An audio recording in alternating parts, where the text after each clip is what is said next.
So right at the top, you have the two arms, the instruction manual, and the tools. Then you have your two seats here, the bottom cushion. This little box in the corner was super heavy, so just be careful if you have back issues. And then the back cushion. I removed the wrapping from the separate parts, and here's what we're left with. The cushions, the armrest, the seat mechanisms, the legs, instruction manual, and tools. I want to say that I found the instruction manual very unhelpful. So I'm hoping that by showing you my process of building this chair, it will help you avoid some of the same mistakes that I made. So as you'll see, the first step is to put together the base, the legs of the chair. Really easy to just pop those on. And then there are screws that go into, there are two screws per leg that really lock it into place.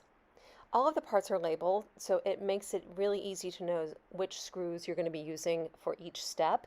And it comes with this included Allen wrench, which truly is the only tool that you need.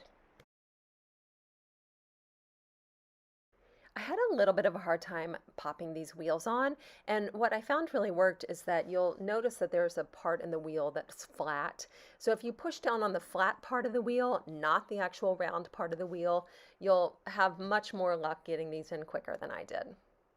Now, once you've installed the little hydraulic lift part, it's time to move on to the seat cushion. Okay, so putting this part on the seat was where I started to get really frustrated with the instructions.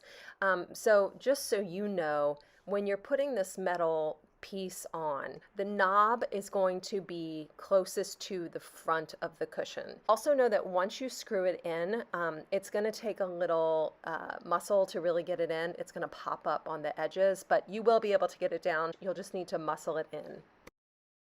And the seat just fits right on top here, and you'll see it has a nice spin to it.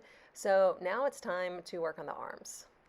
Now, once I figured out which way these arms went in, I found the right screws and just really installed them. I mean, I went for it. So this was my first mistake. Do not tighten the arms all the way. It does say in the instruction manual, in some little diagram, 50%. So yes, only tighten these arms in 50%. You're going to need that leeway when you're putting the back of the chair on. So once I unloosened the arms, I was able to get the back in. This part was a little tricky. I kind of had to balance the back on my leg. So if you had another person around to help you hold the back up, I do think it would make this process a lot easier. I also found that inserting the bottom screw first and then the top screw was the easiest way to get the back attached. And there you go, it's done and super comfy.